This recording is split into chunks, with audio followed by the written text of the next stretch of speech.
नमस्कार। आज देश की तमाम फटाफट खबरों में आपका स्वागत है। कर्नाटक की राजनीति में एक सेक्स स्कैंडल सीडी ने बवाल मचा दिया है और इस मामले में कथित तौर पर राज्य के जल संसाधन मंत्री रमेश जारकिहोली पर यौन शोषण के आरोप लगे हैं। सामाजिक कार्यकर्ता दिनेश कल्लाहल्ली ने सीडी जारी करते हुए आरोप लगाया कि मंत्री ने नौकरी दिलाने के नाम पर महिला के साथ यौन शोषण किया। दिनेश कल्लाहल्ली ने इस बारे में बेंगलुरु शहर के पुलिस आयुक्त के पास शिकायत दर्ज कराई है और पीड़िता के लिए सुरक्षा की मांग की है। शिकायतकर्ता दिनेश कल्लाहल्ली ने कहा कि मैंने कर्नाटक के मंत्री रमेश जारकिहोली से जुड़े एक सेक्स स्कैंडल की जांच की मांग करते हुए पुलिस में शिकायत दर्ज कराई है। भारतीय शेयर बाजार आज बम्पर तेजी के साथ बंद हुआ। सेंसेक्स 25 फरवरी के बाद आज 51,000 के लेवल के ऊपर बंद होने में कामयाब रहा। निफ्टी भी 25 फरवरी के बाद 15,000 के ऊपर बंद हुआ। सेंसेक्स और निफ्टी में 2.25% से ज्यादा की तेजी रही। आज सेंसेक्स की शुरुआत 50,000 के ऊपर हुई, निफ्टी 15,000 के ऊपर ही खुला। आखिरी घंटों में बाजार में अच्छी खरीदारी देखने को मिली। दिल्ली नगर निगम के 5 वार्ड में हुए उपचुनाव के बुधवार को घोषित परिणामों में 4 वार्ड में आम आदमी पार्टी के उम्मीदवारों ने जीत दर्ज की, जबकि 1 वार्ड में कांग्रेस प्रत्याशी ने कब्जा किया। पहले इन 5 वार्ड में से एक भाजपा के पास था, हालांकि इस बार भाजपा का खाता भी नहीं खुला। 4 सीटों पर जीत के बाद दिल्ली के मुख्यमंत्री अरविंद केजरीवाल और उप मुख्यमंत्री मनीष सिसोदिया ने खुशी जाहिर की और बीजेपी पर निशाना साधा। केजरीवाल ने कहा कि नतीजे दिखाते हैं कि दिल्ली की जनता आप सरकार के काम से खुश है। बीजेपी की 0 सीट दिखाती है कि बीजेपी के 15 साल के काम से दिल्ली की जनता इतनी दुखी है कि 0 पर ला दिया।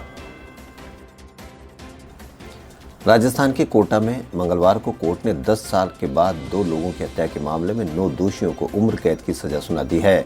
हत्या के इस केस में 12 लोगों के खिलाफ मुकदमा दर्ज किया गया था, जिसमें 2 लोगों को सबूतों के अभाव में बरी कर दिया गया, जबकि एक नाबालिग आरोपी के खिलाफ केस अभी भी जुवेनाइल जस्टिस बोर्ड में चल रहा है।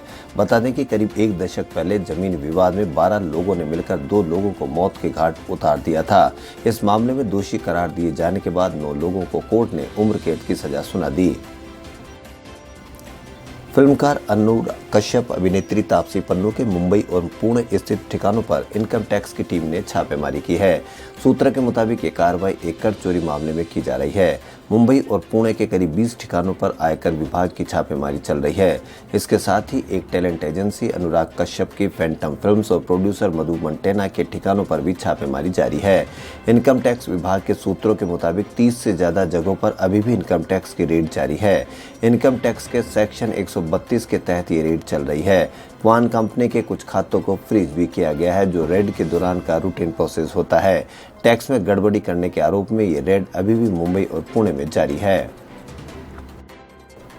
केंद्रीय मंत्रिमंडल ने भारत और फ्रांस के बीच नवीकरणीय ऊर्जा सहयोग पर MOU को मंजूरी दी है।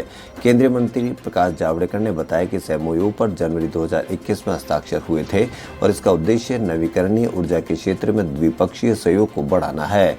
इसमें सौर, पवन, हाइड्रोजन और बायोमास एनर्जी से संबंधित टेक्नोलॉजी को शामिल किया गया है। उन्होंने बताया कि कैबिनेट ने इसके साथ ही कृषि और संबंधित क्षेत्रों में सहयोग के लिए भारत और फिजी के बीच MOU को भी मंजूरी प्रदान की है।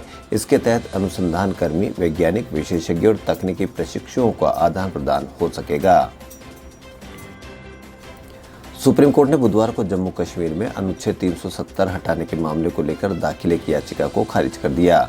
मामले में सुप्रीम कोर्ट ने अहम टिप्पणी करते हुए कहा कि सरकार की राय से अलग और असहमति वाले राय रखने वाले विचारों की अभिव्यक्ति को देशद्रोह नहीं कहा जा सकता है।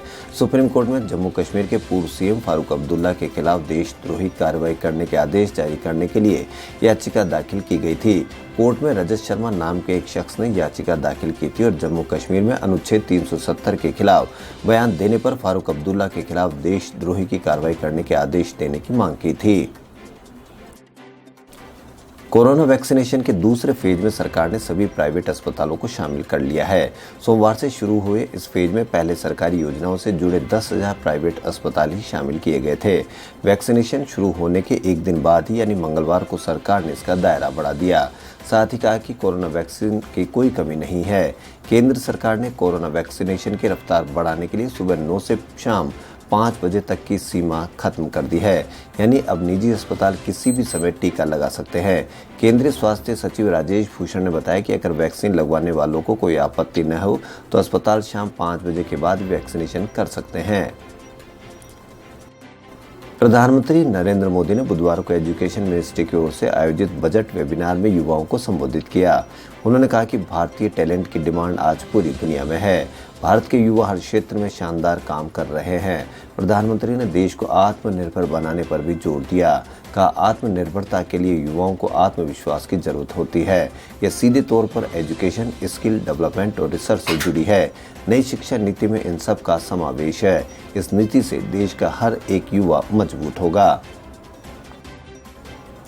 हाल के दिनों में सोशल मीडिया और OTT प्लेटफॉर्म्स को लेकर केंद्र सरकार ने नई गाइडलाइन जारी की है। अब इस गाइडलाइन के तहत कार्रवाई और अधिकारों को लेकर बहस शुरू होगी है। हुआ यूं कि मणिपुर में सोशल मीडिया पर टॉक शो चलाने वाले एक पत्रकार को इम्फाल के DM नोआ राम प्रवीण ने इस नई गाइडलाइन के तहत नोटिस भेजा। DM को टॉक शो के कुछ पॉइंट्स पर आपत्ति थी। मामला केंद्रीय सूचना एवं प्रसारण मंत्रालय पहुंचा तो DM को अपना नोटिस वापस लेना पड़ा। मंत्रालय ने साफ कह दिया है कि इस नई गाइडलाइन के तहत आपको यानी जिले के अधिकारियों को कार्रवाई का कोई अधिकार नहीं दिया गया है। मंत्रालय ने DM के नोटिस को अतिक्रमण करार दिया है।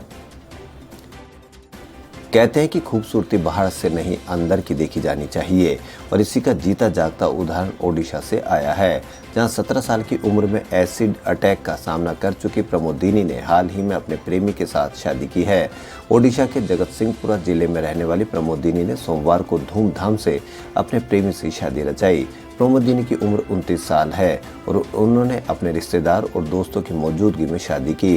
प्रमोदिनी जब 17 साल की थी तब उन पर तेजाब से हमला किया गया था। उनके शरीर का 80% हिस्सा जल चुका था और इस हमले ने उनकी दोनों आंखें छीन ली थी।